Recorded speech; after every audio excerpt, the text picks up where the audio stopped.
in 2 games allowed so far. If you were to nitpick, where would you kind of be critical of your unit? You know, it's we still got to execute better. I think we still are leaving some things out there, leaving some opportunities out there.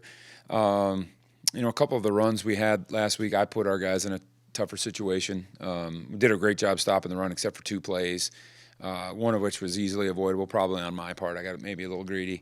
But I just want our guys to continue to improve, especially our young guys. I want those guys to continue to push and be in a situation where there's not a drop off between the 1s and the 2s.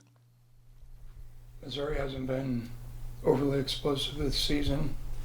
Do you try to find some cut-ups from last season to show what they're capable of doing?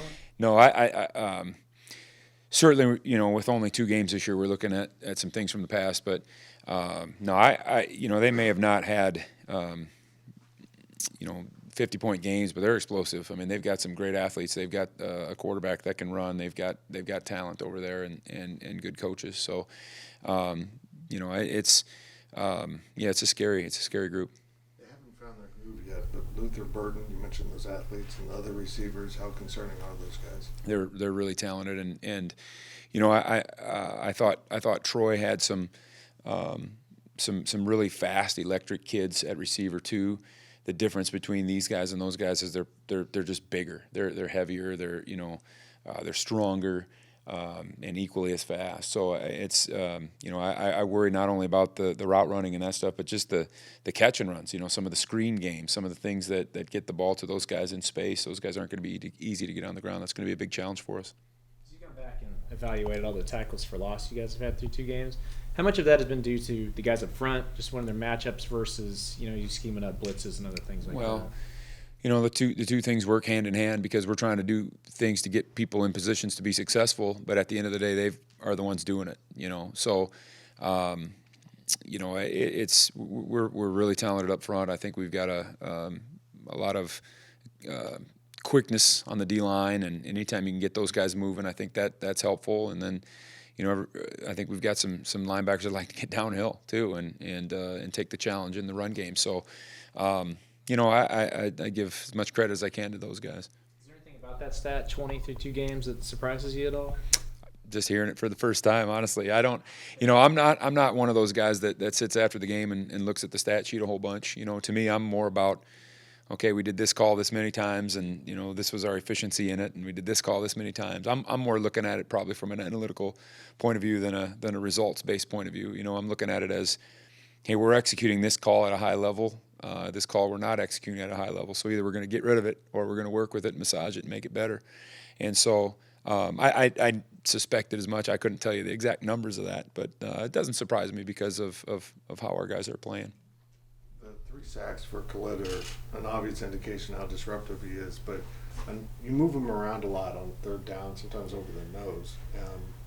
How good has he been in those situations? Great. I mean, I think we're trying to get him in positions where he can have some one-on-ones.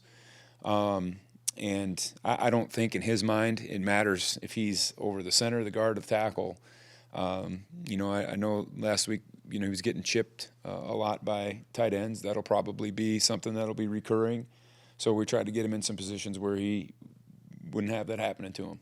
And I think ultimately his success there will open some doors for Nate, for Brendan, for Toby, for Javon, for Uso. Hopefully we can get some other guys that are winning those one-on-ones at that rate.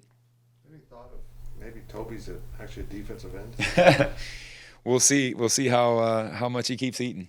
But it's strange because he's one of the fastest kids, if not the fastest kid, and I'm going to get some grief for saying that, on our football team. I mean, he really is. He's tremendously athletic, and he's huge, and he's really comfortable rushing, and so we've started to get him in that role a little bit more and more. But right now I think he's getting better as a linebacker, and he's starting to be more natural. It wasn't real natural for him even in the spring and fall camp. He's developing there.